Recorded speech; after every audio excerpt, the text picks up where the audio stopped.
and welcome to Teaching Physical Sciences. Today we're joined by Annabelle. Hello. Hello, lovely to be here. Welcome back. Thank you It's good very to have much. you again. And of course we have Dylan behind the buttons controlling everything for us. Okay. Hi, Dylan. Hello. Now remember, if you want to talk to us, please do. You can use the hashtag MEScience, or you can find us on Facebook. You need to search for Digital Classroom South Africa. You'll find the post that has the picture of today's show. Make comments on that post. You can also talk to us using the chat box just below the streaming window. So if you scroll down just a little bit, you'll see that there's a chat box over there. Type in a login name or a nickname and click login. Dylan will be watching all three of those platforms. We work him hard here. That's how it should be. Yes. And so talk to him, and you could possibly win 110 Rand Vodacom airtime. So that's always good. It's a good way to start off a Thursday or end it off. Or middle it. You middle it, section it. Yes. Yes. Annabelle, you have been here before, but it has been a long time. Yes. So remind us, who are you and why are you important? It makes people laugh every time. I am a physical science teacher with 20 years of experience. I have taught in South African government schools. I have taught in South African private schools. I have taught in Gauteng and in Limpopo. And I am deeply passionate about my subject. And I love trying innovative techniques. Yes. So, yeah, that's pretty much who I am. Fantastic. And we are going to talk about your innovative techniques in 2 weeks' time. I'm very excited. Of course, we have spoken about Yes. it, which is why we've asked you back. Yes, But thank today you. we're not talking so much about innovative techniques, but more about teaching this. Yes, this is actually really simple, and a pendulum is not a great innovation. People have had ones around for a very long time. In fact, it was used to keep time, and even now with music, a metronome is still, in essence, a glorified pendulum. So this is not complicated at all. We've got a little pendulum over here, and we can swing it. And I bought some other props as well. Oh, good. Yeah, this is a bouncy ball, and that's very exciting. And this here is a guy that I mentioned in my last visit. It's an acorn, and it's an acorn that's very special because my children told me, "Here's a gift for you, Mommy. It's an acorn. You have to use it to teach." I see it's got sticky tape on, so it's been around for a while. It has, and it's fallen many times because I use it for my favorite experiment. Have I told you my favorite experiment? No. My favorite experiment in the whole world is to ask the students to watch this very carefully and tell me what they think it's going to do. And then we let it go, and it falls, and, well, that's obviously what was going to happen. Oh, okay. But everybody waits with bated breath. Yes. And the best thing about that experiment is that it always works. I have never had it be unsuccessful. And, of course, with we'll talk about friction in a short while, but friction tends to get in the way of most physics experiments working as they ought to, whilst that particular experiment always works. Oh, fantastic. So we're talking about energy today. We are. And teaching it to grade 10s. Yes, so it's keeping it simple. Yes. Which I think is important. You know, we don't need to get them all the way up to matric level in grade 10. And at the same time, it's an opportunity to make things very concrete for them and help them to understand some physics concepts as good foundations to build on. Yeah. Yeah. Okay. Well, before we get too much into everything, which is exciting, we need to talk about this book I've been reading, and I've been reading it very slowly, step by page, step by step. And today we're talking about Technique 21, which is Take a Stand. And a quote from the book says, "This technique involves pushing students to actively engage in the ideas around them by making judgments about the answers their peers provide." So what it said, it goes on for a full chapter about this, which is quite uncommon actually in this book because it usually has a technique and then talks about it for 3 lines. But the general summary is that if I ask Dylan what's 3 times 4 and he gives me an answer of whatever it is, I can then turn to the class and say, "Class, if you agree with Dylan, stamp your feet now." Dylan stamped his feet. Because Dylan agrees with Dylan. But so far he's given no answer, so I can't stamp. Yes. So it talks about doing a physical action to commit their judgment of the other person's answer. I'm not convinced because I think with teenagers you've got to be careful of that kind of physical action to judge someone. It's a judgment at the end of the day. And they take things so personally. as teachers, we judge the students all the time. Yes. And but perhaps we do it with more discernment than a class might do. And maybe there's space for discernment, as in we might not ask for people to stamp their feet when a student who's obviously weak is giving an answer, but perhaps when we're likely to get everyone, all the students given the correct answer, then only ask for everyone decide whether that's true or false and then stamp. And there's no risk in not stamping because you can't really tell who did and didn't stamp their feet. That's true. But they've had to take the time to think. Yes. And, I often think that when something's been put forward, we can take the parts that work and choose not to take the parts that don't work. And in doing this one, I think there's aspects that are fantastic. We're forcing students to think. We're forcing them to commit, because adolescents also have such a habit of sitting on the fence of, maybe. There's a great saying that says if you sit on the fence, you get a polar. It's uncomfortable to sit on the fence. But it's so true. But it's even more uncomfortable to decide which pasture you'd like to go and graze in. Yes. So getting that skill is important. Also, helping them to discern right from wrong is important. So I think that well managed, this can work exceptionally well. But recklessly managed can destroy the self-esteem of students. So we, once again, with great power comes great responsibility in our classroom. Spider-Man, yes. And one of the examples they used was standing up if you agreed with an answer. And maybe that's an example of poor management with teenagers. Yes. If you stand up, you're very noticeable. Exposed. Yes. Yeah. But I see what you're saying now about stamping your feet. No one can really see if you're stamping your feet or not stamping them. They can just hear volume-wise if it works. Yes. There is another technique that gets students to commit, and it's quite helpful, especially in numeric subjects, but I imagine could be used in anything, and that's to have them have a little whiteboard in front of them and just write one answer and hold it up in the way that little Grady classes do. Yes. And again, that's about forcing students into engagement instead of apathetically thieving the oxygen in your room. And so there's some merit in that as well. And because all the boards face forward, there's also not that much risk. Only the teacher really gets an opportunity to see, and it again forces commitment. So I really think teenagers can just,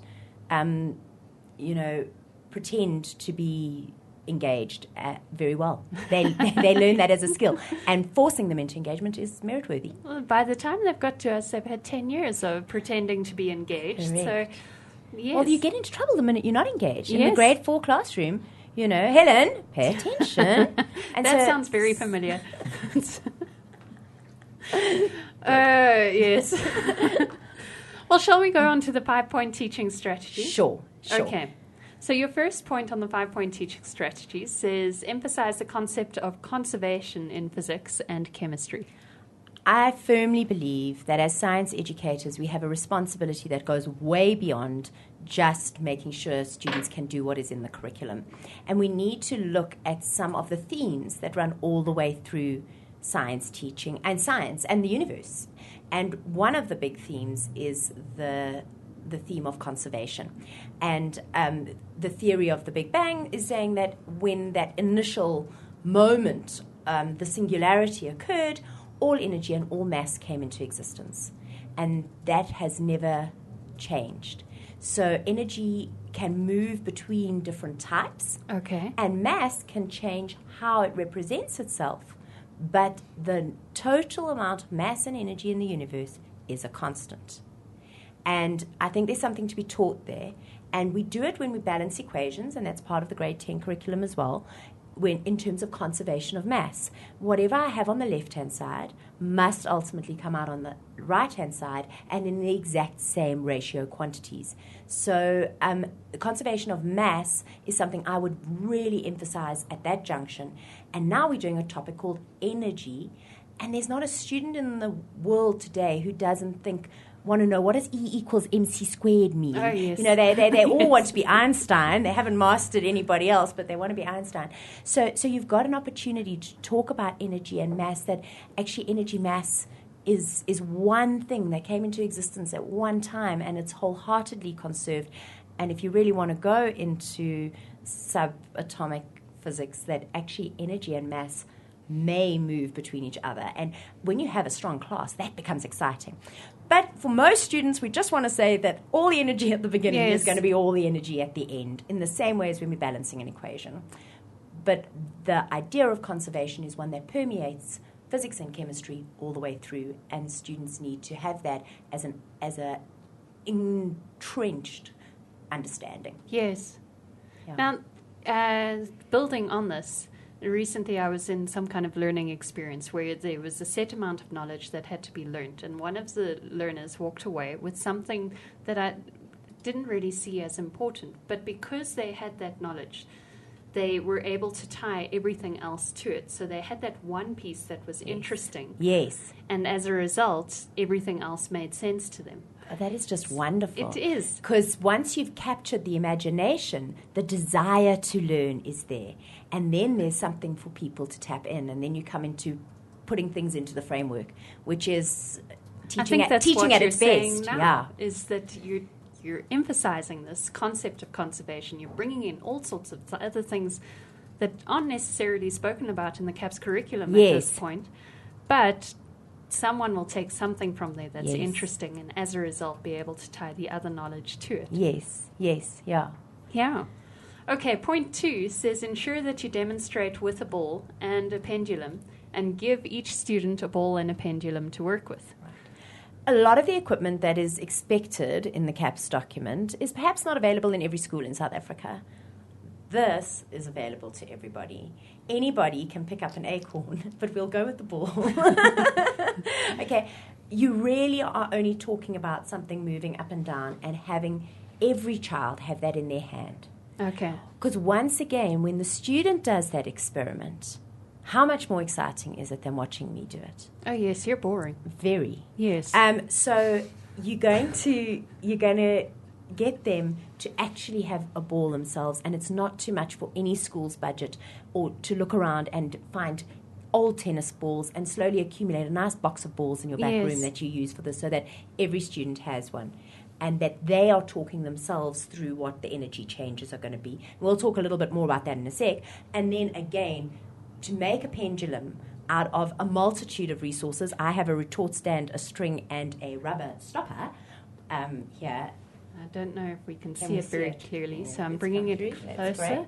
Okay, so we've just, strung up a rubber stopper over there. Oh, perfect. And but you could use all sorts of things. I mean, someone could take a press stick, make a ball of press stick, and put that on the end of a piece of string and hang it off a stick, hang it off a tree, anything. It's something that can easily be assembled in every laboratory in South Africa. And so I feel that this is an opportunity where everyone should do the experiment. Yes. And so that's really what it is. And then when we're demonstrating, we spend quite a lot of time talking very slowly through what is happening, and again with the ball, when it goes to the top of its projectile, when it comes to the bottom, and what's happening with the energy in both cases. And then I think later on I talk about how I expect the students to do the same thing. So by talking about it, you're reasoning it into words. Exactly, and we're doing it two ways, aren't we? We're appealing to the kinesthetic learner as well, because as I'm doing this, I'm expecting them to all sit with their pendulum in that position. And then I'm doing that, and they've got an audio. I feel it's so important that we give students an audio, a visual, and as far as possible a kinesthetic experience as well, because now we've hopefully tapped into all three learning styles. Yes. Yeah. Can I ask a question? Yes. Sorry, I don't have my mic right with me. In that process of talking through what's happening, how conscious are you of getting learners to become familiar with the language, the correct science language? That's where it comes up, I think, in Good Ideas, where I then make them talk to their peers. And they have to, so I will emphasize vocabulary here. So we'll talk about, here we're at maximum potential energy, here we're at maximum kinetic energy. Use the words like velocity, gravitational acceleration, and get that jargon into their vocab. And then they need to use those words as they explain it to one another. I think it's really important. Yeah. That's good. Okay, your third point says use this section to teach unit compatibility and unit conversion. Okay. The CAPS document for grade 10 is really quite simple. Potential energy, kinetic energy, mechanical energy, and that's it. So it's not a rich section. And it's not really particularly challenging. So it gives us a chance to possibly, in a simple context, deal with something that is quite challenging. And students find units difficult. Yes, and they do. They really do. Yeah. And they're only going to get more difficult in grade 11 when we start working with constants such as K in Coulomb's law or G in the universal law of gravitation. And so it becomes really important that we start to say that you need to know that a unit means something. And can I scribble? Or what you are welcome to scribble. Okay. I'm going to move this to the side. And we'll just come down over here. So energy is measured in the unit of joules, but what is a joule really? Well, energy is work done. Work done is force times distance. Force is going to be measured in newtons. Distance is going to be measured in meters. But really, what is force? Force is mass times acceleration. So what is a newton? It is a kilogram from the mass.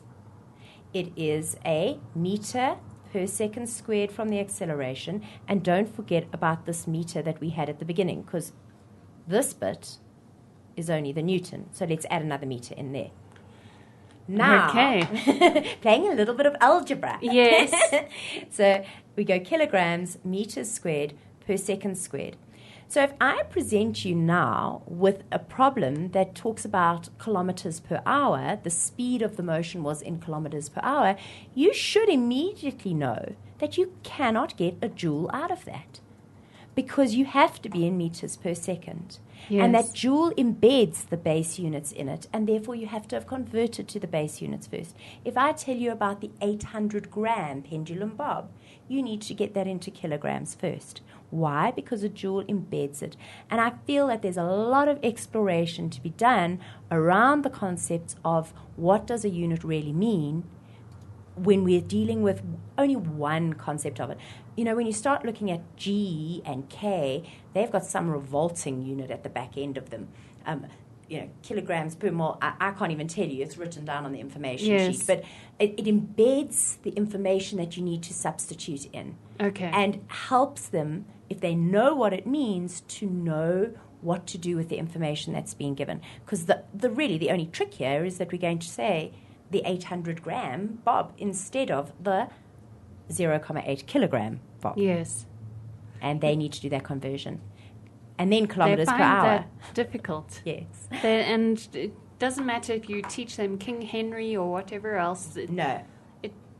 They just find it difficult. Very, very tough. It's conceptually, I think, quite, as much as once you've got it, you've got it. And so we think it's fairly simple. Students really do struggle with it. Then the other thing is, while we're talking about units, I'd like to just look at kilometers per hour and meters per second. Is that okay? Of course. Okay. So if we go, we've got 25 kilometers per hour. We need to get that into meters per second. So how do we do that? Now, people want to suddenly multiply by 3.6 or divide by 3.6, and students are keen as anything to do that because that would be quick and easy. Yes. And putting in the work is not what they want to do. I firmly say that don't teach them that at all, because under the pressure of a test or an exam, they will get, if 75% of them will choose to divide instead of multiply. Yes. I always go back to first principles with this. So I always say, what does this mean? And again, this is about meaning in units. What does this little negative and that little one mean? What are we talking about? So we're going to say that is really 25 kilometers per divided by 1 hour. And when you do that, you're then in a position to say, okay, I want this to be in meters per second. Yes. So I'm going to go 25,000 meters is exactly 25 kilometers, and 3,600 seconds, and it's 90 meters per second. I think it's the other way around. Hang on. I need a calculator there. Yeah, so, I don't know what it is. I'm surprised you got that. So no, there's a thing, but it's okay. You're going to actually do a division with a calculator on that, and I let them do the division on the calculator because to actually to let them just try and multiply and divide by 3.6, they're going to end up getting it wrong. So I really do believe going back to first principles and making sure that they they get each I think you conversion can right. emphasize the meaning of per then as well, because 25 kilometers per hour Exactly. it has a whole nother meaning. Well, and suddenly you can start bringing in concepts of rate. When we're saying the rate of something, what do we mean? We mean we're dividing by time. So it's Yes. a per, and these are all things which recur. So it might be worthwhile Especially getting them at to the end of the year. understand. Yes. Yes. Yeah. Just before exams. Yes. Get it Yeah. entrenched in them. Super. Okay, the fourth point. That was 6.94. Thank you very much. Oh, that's what I wanted. I didn't have a calculator on me, so it's 6,94. You were Sorry. close though. No, I wasn't. I'll tell you what does work. I should have gone the other way. So 25 meters per second, and that's what suddenly jumped out when I went, no, is 90 kilometers per hour. Okay. So that's the truth. But when you start at 25 kilometers per hour, it doesn't No. work the other way. Not so neat. Okay, and the next point says, keep it simple, but do not compromise on understanding. Again, it's grade 10. Try not to make it wild and wacky and think of the most obscure example you can possibly find. What is the kinetic energy if and maybe play with units, but a 0.8 kilogram bob is moving at 10 meters per second? And let them just substitute. And Yes. we're going to get to mechanical energy in a second and play a little bit with mechanical energy and not overcomplicate it. Yes. Because the CAPS document is not expecting it to be complicated. So don't. Let them experience an area of success. Yes. It's good for them. And one of our other guests keeps saying that success breeds success. I firmly believe that. Yeah, Yeah. I think so too, especially with teenagers. Yes. Okay, the next one. Ensure that students understand that the path of motion is not important in energy considerations. All right. We've just done equations of motion. That will only be applicable if you've got rectilinear motion. In other words, the path is in a straight line. The path is in a straight line. Okay. Whilst with energy considerations, it is merely the difference, it is a change in position in space. So it's more about displacement, and it's from the beginning to the end, and the path is not important. So, for example, I would have the same potential energy to kinetic energy conversion if I move this bob from here to here as if I move this ball from here to here. The path is not important. The difference from that height to that height is what counts. Okay. Can we bring it closer Please again? bring that closer, Sure. yeah. So, again, we're starting at the same point there. Yes. We've got the identical potential energy. Not Yes. really, because this is on a string. Pretend there's a ground point down over there. And as I go, those two have had the exact same change of energy experience. Okay. It didn't matter about how long it took, and it didn't matter about the path. When you start thinking about the time, you're talking about power now. Yeah. And it's a different thing. So in terms of energy, how you get there is not what counts. It's that you got from the beginning to the end. Okay. Yeah. And that's where we get into roller coasters, and we're looking at the fact that as long as you're moving between heights, you can take whatever path you like. And we'll get there. Roller coasters are always fun. Always. Yes. Your 3 pressure points. Often the meaning of mechanical energy is lost. Yeah. Mechanical energy is equal to the kinetic energy plus the potential energy. That's all there is to say about it. Okay. So I've now dedicated approximately 10 seconds of classroom time to it, and most students forget what mechanical energy is. Yes. And we remember kinetic energy because EK equals a half Yes, of mv course I squared, remember. and Yes. potential energy mgh. But what mechanical energy? I've given a lot of extra lessons in my time, and a student will come in and I'll say, and now let's work out the mechanical energy. We didn't learn about mechanical energy. Yes. So what I have resolved to do is to make sure every student I ever teach does know what mechanical energy is, and I do that by climbing on the table and dancing. Okay. It gets their attention. It gets their attention, Helen. They then are watching you, and Yes. usually they'll listen to the next 10 seconds. So at that point, I go, mechanical energy is kinetic energy. It's fascinating, and it amuses me if nobody else. We talk about teachers being an unruly bunch, but dancing on the table in class. Yeah, that's what keeps me young. Yeah, and gets the kids' attention. I remember when I first left university saying, I don't need the children to like me. I only need them to remember what I'm saying. So Yes. I don't dance on the table for a lot of things. So they don't get bored of me dancing on the table. It's just this one. So I dance, and then everyone's watching me, and I go, now don't forget this. And for the Mechanical next energy. 2 years, they're like, okay, is she going to do it again? And I don't. Oh. Yeah, it's not that exciting. I do. Again, in matric, when I do it, I stand on the Okay. table again, yeah. I can see why they would remember it. Yeah. Yeah, It works. but it is things like that that make you remember. This Correct. kind of thing. And I mean, I just encourage teachers to just have a little bit of fun, for crying out loud, you know, Yeah. and let the kids have a bit of fun. And we're going to talk a bit more about fun in a short while in Oh, terms good. of good ideas, yeah.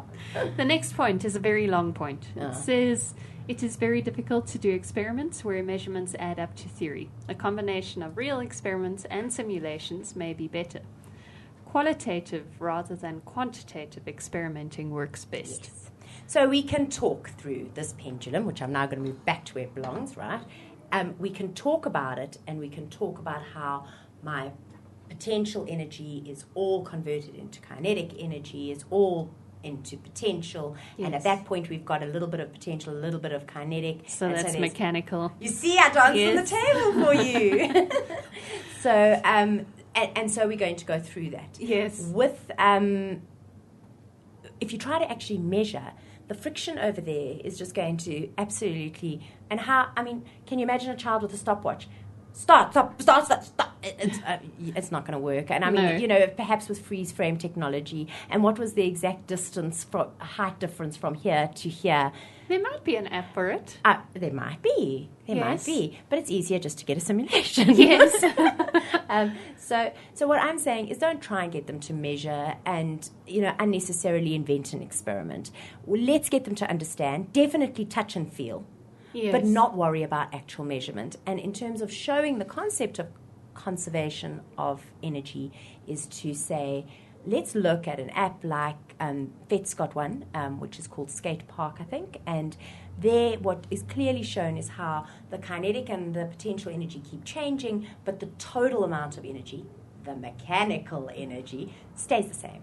Okay. And that's quite nicely demonstrated and gives them a chance to play. And there's some videos that you can watch with pendulums and seeing exactly what happens with Now, that. I have a question. We were in a discussion a little earlier about what do you do first? Do you teach knowledge and then do you go on to application, or do you do application type things and then talk about knowledge? With this kind of pendulum activity, would you first teach about potential energy and kinetic energy and mechanical energy, or would you do the pendulum activity and get them to try and reason it out? I would certainly give them the vocabulary first. Okay. In terms of, I don't think I would get them into doing any sort of calculating until it had been embedded into them via play, via experimentation, via kinesthetic experience. And also because the concept's quite simple, really. Yes. You don't need to know exactly how to do a kinetic energy calculation or a potential energy calculation to understand that it must all add up to the same thing at the end. And so this is really much more about conservation. And so I wouldn't spend too much time on theory. This would come up probably in my very first lesson on energy. We'd spend a lot of time talking about it and only then going to how are we going to do this from the textbook? How are we going to do this with questions and answers that you would get in an exam? Yes. Yeah. So I've understood the pendulum activity wrong. It's not an application. It's an experimenting with and then drawing knowledge from it, using it in the knowledge process. Yes. I think it's always been part of how I explain the knowledge, because otherwise, what have they got to hang the idea of? They know that something moves and they Yes. understand speed, but the energy, that's something else. You know, how much is being converted into movement, and how much was there to start with, and where did without something physical, you're talking very abstractly. So, yeah, I believe the physical is important in getting them to even know what energy is. Okay. Thank you very much. Now, you were talking about simulations and about the skate Yes, park, and we do yes. have it loaded for Oh, good. Dylan to play with it, and he's going to pull it up on screen. There we go. And this will be on the blog so people can look at it. And we've got a skater and we have friction off. Yes, we do. Great. And we've checked to show the bar graph. Do you want to give Dylan some directions? Okay, so we want to take our skater up to the top of the U, there we go, and let him go. And watch what happens. He gets to the exact same height as he was let go. So all his energy keeps getting converted. Notice that friction is off. Yes. And with would only happen, this concept of perpetual motion would only happen without friction. And of course, there's always friction. We'll get to that in a second. What I want you to watch is those two bars going up and down and up and down.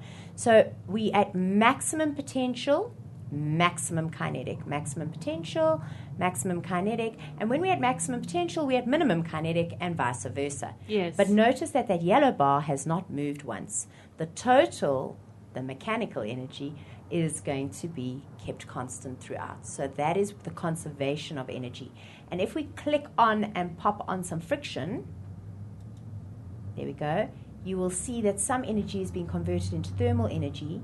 And when he eventually stops, He's very hot. he's very, well, the skateboard's very hot, the ground is very hot, he's probably okay. But all of the energy has been converted, so the total energy has been conserved again, and that's quite cute and graphic, and now makes a bit more sense to a student. Yes. There's another tab, there are a couple of tabs. Firstly, if we move that bar graph slightly, you can see that there's some other little paths. I'd like the bottom one. The middle one's not very much fun. Okay. And if we take the skater guy up to the top of the right-hand side, higher. Yeah, let him go. Friction on off. Off, yeah, no, off. Let's restart that. Woo! Check him off. He went high. You started him higher than the end, and therefore he went on until he fell. Yes. And then if we put him somewhere, yeah, watch him fall. How cool is that? And then if you put him... It would be cooler if he broke a bone. But or we send that information to the University of Colorado, Yes. why don't we? And then if you take a look at him, if we put him onto the right-hand side, slightly lower than the hump. A little bit lower? Yeah, go.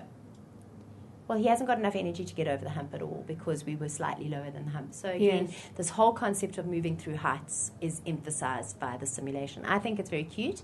And if we go to the next tab up across on the top, it's called Track Playground.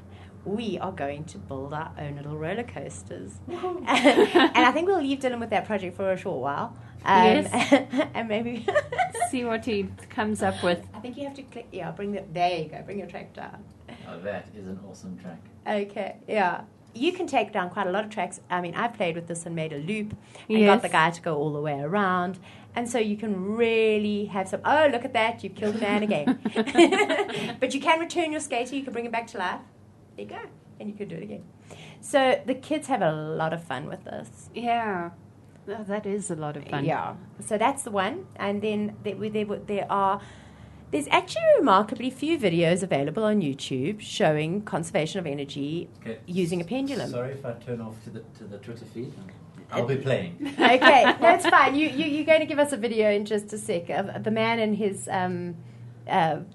ball. His ball, yes. Yes. Okay. And that video is helpful, firstly because it's big. I mean, he's got the most ginormous pendulum under the sun, that goes across the entire lecture theatre, and that's always impressive. And Yes. so I like that. And then I also like the fact that he builds up a sense of suspense, and, his safety is under compromise, and everyone gets the moment at the end. But also just that he emphasizes that you cannot give that ball any initial velocity. Because if you add energy to that system, that energy will be retained in the system and come back into your face. Yeah, so we're going to... Dylan, are we going to watch that movie? Sorry. Wait, I was playing. I'm proud of you. Okay, we're going to watch that video over here, and you want some sound on it? If possible. Here we go. And let me just put it on a little bit bigger.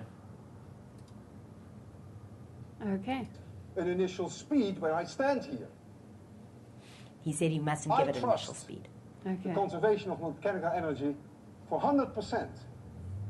I may not trust myself,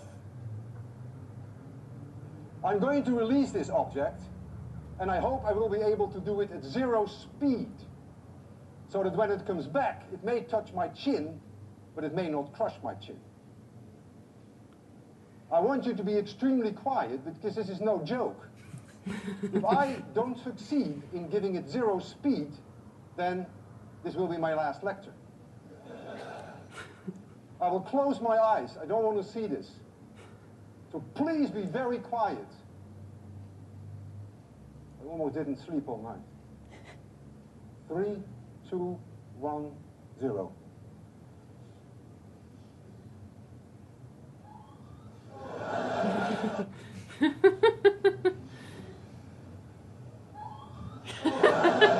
The noise he makes. Physics works, and I'm still alive. Okay. See you Wednesday. It reminds me of that expanded door advert where the bowling ball comes down. That's right. But that it comes down at full velocity and gets stopped by the barrier. Yes. Whilst this, it gets stopped by the fact that it's run out of energy. And that's the whole thing, is it only had a finite amount of total energy, which started off as potential. Because just letting it go over there, and it comes back, and it's got to have no kinetic because you don't want it to go in the chin. And actually, if you watch that video very carefully, it's lost about that much in terms of distance. And where did that go? Well, to this stupid thing called friction, which gets in the way of any decent experimental data at school level. Yeah. Both the friction in the pendulum itself, the hinge, yes, as well as the friction of air. The air is negligible for all intents and purposes. That's a very big pendulum, and as a result, it kind of cuts through air without too much difficulty. Yes, a margin would be lost. The vast majority is the hinge. The hinge is a problem, and that's what's so expensive about good quality pendulum clocks, good quality metronomes, is that you have to minimize that friction. They're not electrical. They have to keep on going, and that's the key. Yeah. So, metronomes hold many bad memories. The metronome is your friend. Not when it's controlled by your mother. Okay. I'll talk to you afterwards, Helen. We can unpack that. Thank you. Your third point says students struggle to believe that the path of motion does not matter. Vertical displacement is what we need to focus on. All right. And we talked about that just a short while ago, but it really is a pressure point because, and the other thing that you want to do is go the other way and say that you can't suddenly start using energy equations, at least equations of motion, when you're dealing with a non-straight path. Because students sometimes want to apply their equations of motion to a pendulum swing, and they can't do that because the equations of motion are only based on rectilinear motion. And that is an important thing to get across to them. Okay. And then conversely, that whole idea of this is what counts. Yes. Of mechanical. Dylan's having there are people screaming in the background. And that's good. It means they're having fun. Let's hope so. Yeah. Would you get this across by just carrying on reinforcing it, or do you have a trick for them? I don't have a trick. I wish I did. But I just reinforce and keep reminding them. And sometimes you put a little red herring out there, sort of say, all right, so should we solve this problem using our equations of motion? Because surely we can get the speed at the bottom. We've got an initial speed. We can get a final speed, and we've got a distance. So let's go for it. And you can't just go for it. And so sometimes I'll do it with a red herring, but there isn't a great way of demonstrating it. And I haven't found a superb simulation. In 20 years. In 20 years. Oh, sometimes they're just going to have to trust me. Yes, I know these things. You can trust me. Yeah. Okay, so we're on to good ideas. The first one says use simulations and roller coaster building programs and games. And that was the screaming we heard just now. Dylan was loading them for us. Such fun. Oh, yes. And I mean, I certainly appreciate that not everybody has access to, computers in all of the schools, but there are a lot of kids who've got phones that do have access and go online. And it will be available. I'm sure that the 3 simulations I have found that give meaningful enough information for energy. Yes. And give students an hour lesson to just play. Yes. And that does not mean get behind your desk and do catch up with your marking while they just play. But it's so tempting. It's really important that you're walking around and engaging with them about the roller coasters they're building. Why do you think your roller coaster didn't get over the hump? Because your height wasn't high enough. Why do you think it just went over and broke into 100 pieces? Because you made that too steep, or you made that too high, and you're going to get too much velocity out of it. And how do you think this happened? So they are just fun programs, and they're not overly engineered. So one of them's got a little funometer on them. One of them's got a fearometer on them. One, you collect some coins, which gives it a whole game feel. Yeah. So I don't think there's any harm in enjoying school. Yes. And we should quote you on that. Put it on a tweet with it. Okay, there we go. There's no harm in enjoying school. Now, my daughter has a marble game where you put these tracks together. Oh, and the you marble put run, yes. That would Isn't also that be perfect. fun? Yeah, but they're quite pricey. You need to budget for Auntie those. was feeling Yes. very generous that Christmas. Absolutely, because I mean, Yes. my children had one as well. I've got 2, and it was also a very generous auntie. But it's the kind of thing that's worth budgeting for in a laboratory. Because you can do the loop. You loop certainly and you can. do all sorts of turns and things, and you can talk about momentum even then. You can, and you can talk about, and also just changes. Again, there's that whole thing of, have you set yourself high enough Yes. to be able to complete the run, or are you going to run out of steam somewhere along the way? Yes, and you can fiddle with it, actually physically Correct. manipulate it. Yes. So But they I are had never pricey. thought of that, but I think that's something that maybe labs should budget for, because Yes, it's I think great. so. Yeah, get 6, and then they can work in groups and have Yes. real fun. They were on special recently. Oh, were they? But it's gone now. Okay. Yes. Okay, is Dylan going to show I us think he is. Dylan, are you ready to play? Yeah. Okay. So which one? Yeah, do no, we that's go? the boring slide. Do we want to go past the boring slides? Yes. Okay, let's go past the boring slides. And, We've seen that one.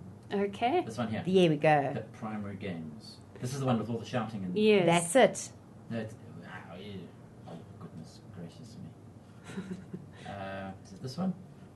That one It's the middle one, I think. It is the middle one that we want Oh, to well, look there's at. another one. That one you just build. It's not really that fun. No. And lots of them don't work. And I don't like that about it. Yeah. I mean, I know there are reasons that they don't work, but that's not fun. Yeah, there's no gratification at No, the end of it. No no. screaming, no Is it anything. It's that one. this one? Yes. Aha. This is And the one with screaming will scream. start soon. It Yes. just needs some time to load. So maybe while it's... Oh, no, it's loading quite quickly. Okay. But maybe while Just it's... quickly tell us what we're going to see. All right. So basically, there's this one has games, and it's stages, and you collect coins, and each level becomes slightly more complicated. And they demo to you how to build the roller coaster, and then you build your own version of it, making sure that you collect the coins along the way. Yes. And you obviously... And we've got a winner. And this could Obviously. drive... You can insist students wear headphones. Yes. Or at least plug them in and put it on the side. Yes. Alright, so let's. Okay, we're at level 2. And I need to use one of these. Yes. Okay, So very basic. that thing there. Mm. And we're going to complete the rest. Catching the coins. Catching the coins. Okay. And we should get to this. Correct. Even though, well, in this one, the end point and the beginning point are pretty much at the same level. But at some of the levels, the end point is higher. But what you're going to do with that little track is you adding energy. So as it gets pulled up, you actually adding energy, and your first energy point is at the top of the roller coaster. Well done, Dylan. Look at that. And then you can go to level 3, and you can put 2 parts in. Okay, so we've got to put one of these in. Don't make it too big, because there's lots of stuff to fit in there.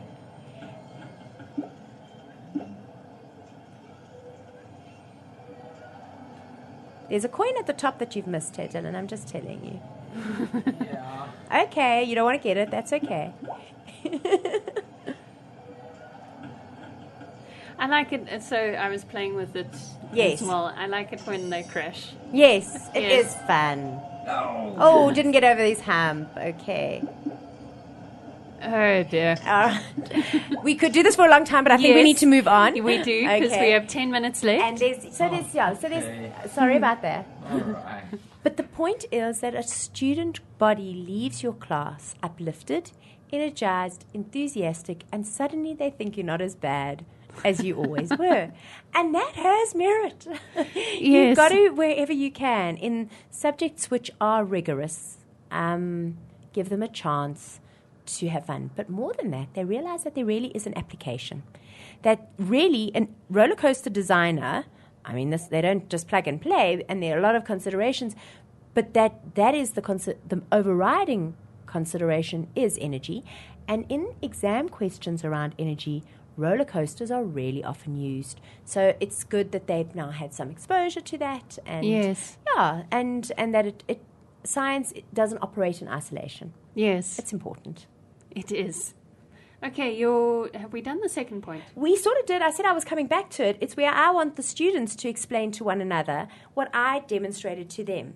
So they pair off then, and they actually go and give each other a lesson on exactly what's happening with mechanical energy and what's happening with potential energy, kinetic energy, what's happening at that point. And, you can make it a game as well where they have to sit there and then kind of, did they talk about kinetic energy? Yes. Did they talk about potential energy? Yes. Did they clarify mechanical energy? Yes. And, and also same thing with the ball. The ball goes up, it gains. We've given it initial energy, kinetic.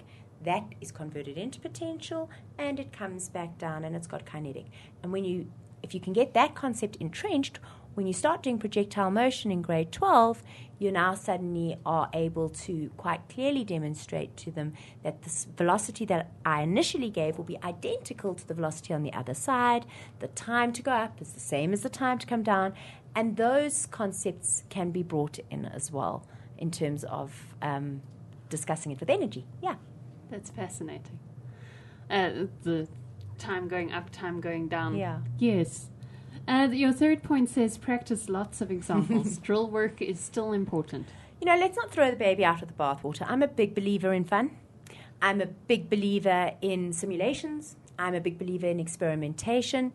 But at the end of the day, the bulk of the measuring, the bulk of our judging gets done in an exam circumstance. Don't forget about that. We do need to have a nice worksheet where they have to calculate the kinetic energy in this circumstance, that circumstance, and the next, the potential energy, and then some examples with pendulums and maybe an example with a roller coaster. But you've got to still get through the drill work. You've got to give them an opportunity to do it over and over, because this is a section they should get 100% for in the exam. Okay. And drill work would include converting units? Yes, absolutely. And substitution. Again, 5 examples of this, 5 examples of that, where the wording is very similar, the numbers are different, but we're managing to get those basics entrenched and organized in their brain. Yeah. I heard an interesting study recently. Someone else told me about it, so I haven't actually read it. Okay. But basically they did, for 12 weeks, I think it was, with a group of grade 4 learners. Once again, I think, they had one group throwing a bean bag from 5 feet away into a bucket, and every day throwing it that distance, and the other group throwing it from 4 feet and from 6 feet, but not from 5 feet. And they do this activity every day, and at the end of the time period, their only exam question was, could they throw the beanbag in from 5 feet away? Yes.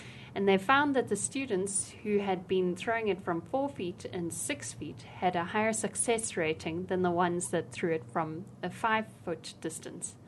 So it plays into that whole thinking there should be a variety of problems. Exactly. Not hugely different, just a variety of different. And a variety of experiences in our classrooms. Our classrooms cannot be static.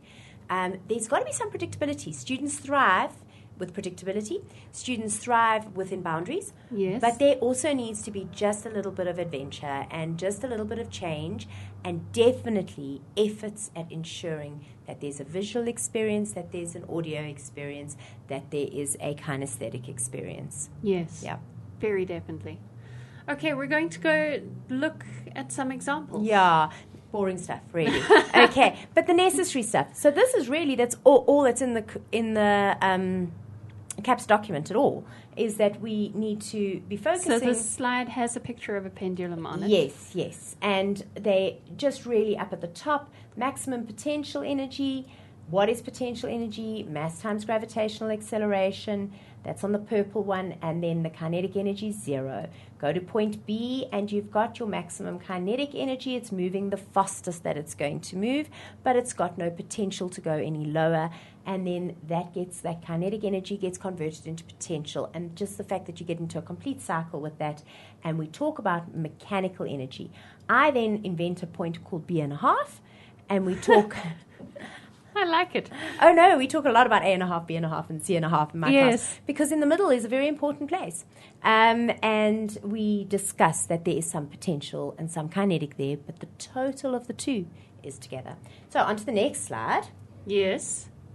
And the slide... And this slide, I have, this is my slide that I use, and you'll see it kind of comes up one step at a time, because I'm going to unpack and discuss and say what we're going to do. So the pendulum has a mass of 800 grams. Look at that. It's that 800 grams pendulum, Yes. which we're going to convert into kilograms. Swings to a maximum height of 50 centimeters, which we're going to convert into meters. Yes. And so we're going to first calculate the maximum potential energy, and we need a click there. And I've converted both of those units, as I said. And potential energy is mass times gravitational acceleration times height. When I'm teaching this, I'll say all of those words quite a few times, rather than always just going, EP is mgh. Because EP equals mgh is gobbledygook to the brain. Yes, it is. And although they eventually get to that, for a long time, using the words is helpful. And I think it's important. So potential energy is mass times gravitational acceleration times height. We then substitute in the values, and we get an answer. Okay. This is a terrific answer. It's going to be 3.92 joules. Okay. That is my maximum potential energy. Not only is it my maximum potential energy, but it would also be my maximum kinetic energy. Not only is it my maximum potential and kinetic energy, but it is also my maximum... Mechanical! We train him well. I like Next it. week we're teaching him to roll over. Okay. When's he going to jump up and grab the biscuit? Well done. Coming up. Today I feel like a brilliant teacher. Yes. My students have learned something. Anyway, the point is that this is now the magic number around which the rest of the problem is going to revolve. Okay. Calculate the velocity at the lowest point. Well, I know at lowest point, okay, the kinetic energy is going to be equal to, sorry, that's not 4, that was, I apologize, that should be 3.92 because we've moved to, we've moved Did to we 9. go to the next click, Yeah. did it? We used to just have gravitational acceleration at 10 meters per second squared, and we then have moved over to 9.8. Okay. And What changed?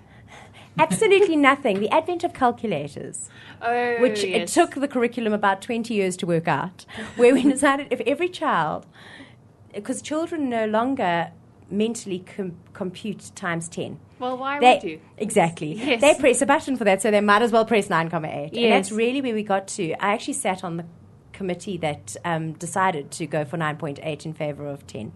And There's a whole committee for that. no, we discussed a lot of things, but that decision was made there. And really, we were all saying, we've kept 10 all this time in the hope that students would just go, times by 10, and then write down a number quickly. But they put everything into their Yes. calculator nowadays.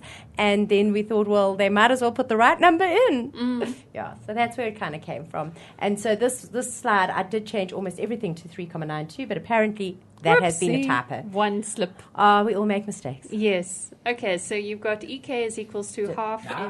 Say it properly. Kinetic energy is Please equal carry to a on. half mass times the velocity squared. I feel like I should be Okay. in the naughty corner.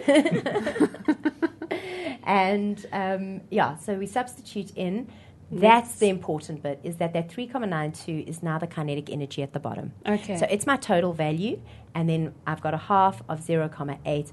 And in grade 10, I wouldn't teach them the clever little trick of getting rid of the mass somewhere in the middle and all of that. I'd rather they went the long route. Okay, Yes. what do I mean by that? You're welcome. We've only got 2 minutes That's left. fine, but I'll just, if you say the potential energy at the top is equal to the kinetic energy at the bottom, actually your masses cancel. And monkey see, monkey do, you can make the right answer come out. Yes. But I'm not a big fan of monkey see and monkey do. I'm quite a big fan of them actually understanding. So So what I like to go the longer route, and I know there's a shorter route, but it's the same as converting from meters per second to kilometers per hour. I know there's a shorter route, but I don't teach it because I feel that there's value in taking the scenic route. Yes. Yeah. So, right, and then comes the funnest part of this whole slide, okay? Oh, what's important is we've got a velocity. It's plus and minus when we square root that v. And that means it's going in both directions. So this pendulum could swing to the left or it could swing to the right. And that's an important concept for them to get as well. So we come back to vectors and we reinforce quite a few of the ideas along the way with that, So on to mechanical energy. Calculate the velocity of the pendulum when it's reached a height of 30 centimeters. Well, that's not the top and it's not the bottom. It's somewhere in between. It's at b.5. Not really a half, but somewhere in between. Yes. And that is where the concept of mechanical energy is equal to the potential energy at any point plus the kinetic energy at that same point comes into play. And when we substitute in the values, the mechanical energy is going to be the same as the maximum potential, is going to be the same as the maximum kinetic, and in this case is going to be 3,92. Okay. And so we substitute that in. Yes. And we substitute in a height of 0,3 meters. Yes. Because that's converting into meters, which we've drilled quite a lot. And we then put all that data in, and there's only one unknown, which is the velocity. I want to just stop for a split second here and just say, I don't try and get anything to be the subject of the formula and then substitute numbers. Students are much better at manipulating numbers than variables. So I plug all the numbers in and then let them rearrange the numbers rather than the variables. They're not very good at rearranging variables. Oh, you must talk to those maths teachers. Yeah, I know. So anyway, and then you get a velocity, and once again it's a plus and a minus because it could have been going in that direction 30 centimeters or it could be on its way down at 30 centimeters. Yes. So both. And that is energy for grade 10. That's very interesting. Well, there you go. Fascinating stuff. Yeah, I really like the roller coasters. Yes, as everybody does, and that's what they go away with. And the dance on the table. Yes, that would also work. But of course you didn't do it here, so I might remember that. No. Dylan mentioned that this part of the table wasn't stable. Yes. Yeah. It's been great having you. We are at the end of our time. Fantastic being here. I've had so much fun again. Yes. We're looking forward to having you again in 2 weeks' time. I'm so looking forward to that because it is my greatest passion. And we'll unpack that in 2 weeks' time. Yes, so join us in 2 weeks. Thank you, Dylan, for all of your comments and button pushing. Remember that if you want to win a tablet or a phone, you send us your brilliant teaching ideas, and it could be something to do with this topic. It could be something to do with another topic within science. Send them to us. We'll enter them in. We'll see who is winning and send you a tablet or a phone. That sounds like a lot of fun. Maybe somebody has got a brilliant way of not making the path count. Yes. That would be nice. If someone's got a really good idea on how to instill that idea. That would be fantastic. Other than trusting me. Yes. Trust me, I know everything. Thank you for joining us, and we'll see you again next week. Goodbye. Bye.